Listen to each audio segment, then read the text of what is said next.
All right, guys, welcome back. Well, today's the day. She's finally arrived.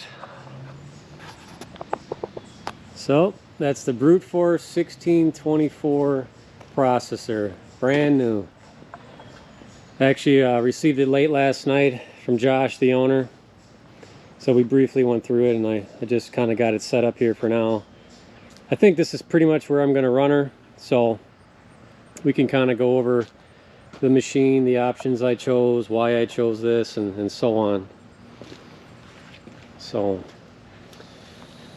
let's see here. Well, standard, I got the 38 horse Kohler motor there. The sawdust chute is standard now on the new models. I did opt to get the 6-way and the 8-way. I'm probably going to run the 8-way most of the time. We'll see how it goes. Obviously, if I get a lot of smaller ones, I can just lift that up. I do have the 4-way. I got that in the garage. I upgraded to the 14-foot conveyor instead of the 12 that comes standard. I got the grizzly bars as well. I know it doesn't get all the debris, but it'll help collect some of it. I'll have a tote or something down here. So that's an option I chose. I think the only thing I didn't get was the work lights. I don't really see myself doing that in the dark. I got the operator seat, which I think I'll use. I mean, it is kind of a little bit further over, but it should be okay. I'll sit down and we'll see when I'm playing with it. I'm sure I'll have to get up a lot, but whatever. Can't stand for 8 hours a day. So what else? Obviously all the controls are pretty standard on the machine. I didn't get the 4-foot extension. All the logs that I get are pretty much, 8 feet or so. And you can still handle a longer log or whatever. But yeah, no, I'm extremely excited to have it. I will be putting it to the test here shortly. Hopefully. See how much wood I can put through her. Obviously it's gonna be a learning curve. I'm sure I'll be pretty slow for a while, but I'll get the hang of it. I'll probably be pretty fast with it. So yeah, no, I think it's roughly the size that I thought it would be. I mean, you can tell it's built really good. Everything's extremely heavy duty. I mean, the push plate for the wedge there is gigantic. There's plenty of holes to let some debris fall through. Obviously on the sides there, in between where the rod comes out, is pretty big. So I'll probably use the same. I got like a little pool I'll probably put underneath to kind of collect some of that debris. It should fit underneath there, otherwise I'll make modifications. I'll also put, which a lot of guys do, like the bladders from an IBC toad. I'll put that here. I'll cut a hole, shove it in there to try to collect as much as I can. The sawdust there. So, but yeah, you have your bar and chain oiler on here. That's pretty standard on most processors. The cooler, hydraulic tank reservoir, fuel tank. I believe that's 12 gallons. I'm not 100% sure. It kind of looks like it. Yeah, obviously your in-feed table, the trough there. Obviously the live deck, 3-strand. That's standard now on the new ones. Yeah, I mean, the reason why I pretty much chose this unit instead of one of their bigger ones, I've watched probably every video possible on the 1624 with Josh running it, AJ Shaver obviously running them, and I feel like it produces wood pretty quickly for what you pay for it. I mean, obviously I bought this unit myself. My other one is still here, but it's going to be taken today, so kind of sad to see her go. I actually almost want to keep it, but I have other splitters that handle the big stuff. So where was I at? Yeah, I just didn't see purchasing a one of their larger units. Maybe down the road if I feel like I need something bigger or my business model changes a little bit. I don't know. So I mean, obviously I think it handles 18-inch logs or so, and I'll find out because I got some that are for sure that, so we'll see how that goes. But I wanted something that was still somewhat portable, movable, without having a ton of setup. just a gigantic unit. Currently I'm a little, I don't want to say tight on space, but that could change down the road. I don't know, we'll see. I'm in the works with some stuff, so because this is never going to see rain. I'm still going to shove it underneath my lean-to over there when I'm not using it. Obviously there's a ton of stuff in the way right now, but that's where she's going to stay. I'm going to obviously keep really good care of this unit like I did my other one. So when I pull it out, like where it's sitting now, it's going to get put to work. The other reason why I chose brute force, not just because I've had you know, a commercial splitter. I like it to the fact that when a big round comes through here, if it's big, I'm literally right next to it. I can grab it, throw it in to be resplit if it needs to be. Where a lot of other processors that are even semi set up like this, they have, you know, like a big window or whatever in the way that you have to open up to, you know, to go on there and reach. You know, if you need to rotate a log or something. I don't like that. It's real tedious. I would probably end up cutting that off because it would bother me. I know it's there for your safety, but I know the bigger models have like that last log holder. I don't know. I mean, it's not that big of a deal to put your hand there to hold it. You're 16 inches away from the bar, unless you're a moron and you stick your arm way in there. I'm sure that's happened, but I'll be the only one pretty much operating this. My brother probably will.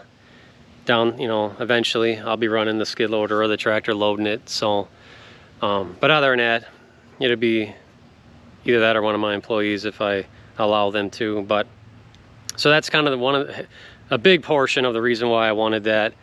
You know, it has the fast split, the auto recycle back. That's an option. I got that. Definitely wanted that because I love it on my other model there. So. So yeah, that's kind of the reason why I chose this unit. I think that's all the options. Really, everything else is pretty standard to use on here. Obviously, you still get all your controls, forward and reverse for the conveyor, the saw up and down, which also operates the clamp for the log. Forward and back, that would be on the trough there.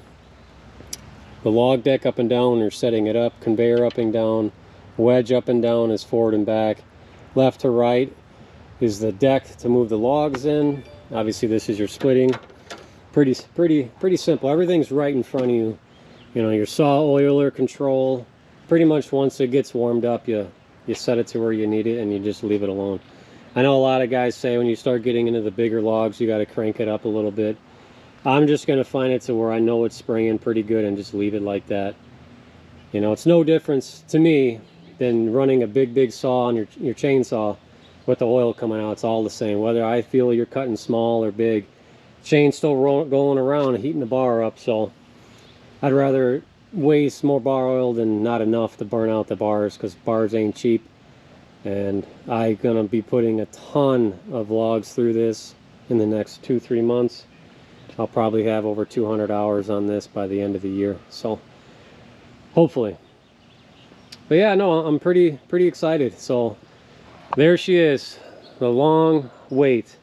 But I'm glad it's built, it's done right. You know, you got the little storage there, which I'll probably keep my spare bars and chains in there, obviously. You know, normal grease fittings, no big deal.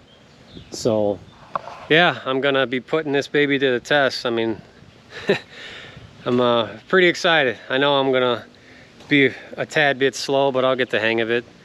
But we got a lot of wood to make, and I'm curious to see how much this actually grabs. I know, like, when you start getting big bark pieces, that's not going to fit through here, but you know, a lot of the little debris is kind of what I'm looking for, because my plan is when we split, you know, make a good pile, and then I'm just going to push it into the corner and just keep going.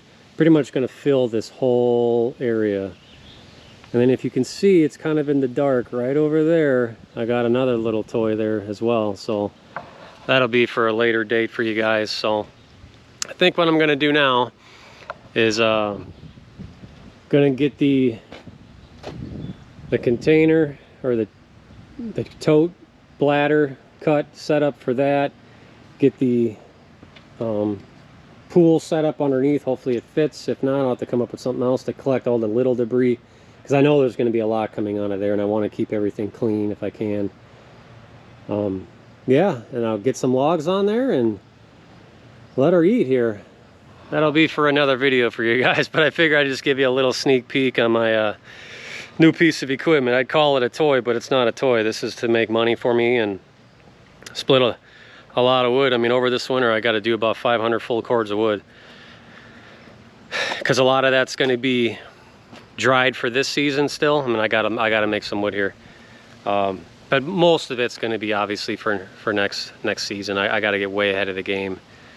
That's kind of the plan. So yeah, if you want to see how she runs, stay tuned. I should have a video up for hopefully tomorrow for you guys, and I'm not sure how much I'm going to put through her. I kind of just want to make sure everything works properly, get used to the machine, and kind of break her in easy.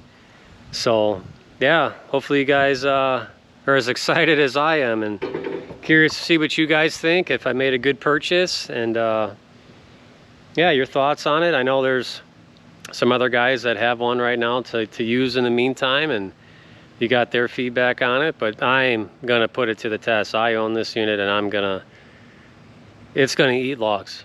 I mean, eventually I'm gonna get pretty good, I'm sure, at the controls, where I'll see how much wood I can legit split in an hour. I'll put a timer on.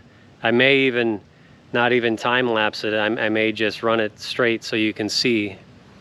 And then what I'll do is I'll have a bunch of totes set up to the point where I'll stack all the wood in there so you get a true reading, right? Not just how many logs you put on in a pile that you can guesstimate. No, I want a true, so I know, you know, volume wise how much my expenses are for an hour, you know, with fuel and bar oil and my time and whatnot. So we'll see, because that way it'll give me an idea, like if I miss a couple days that I can't split, how many hours I got to split that day to catch back up. So yeah, let's I got some things I got to do to get this thing ready to go. But yeah, let me know what you guys' thoughts are on this, and yeah, stay tuned. The next video I should have a couple videos on this guy running and what my thoughts are, reactions to it. And so yeah, as always, keep burning.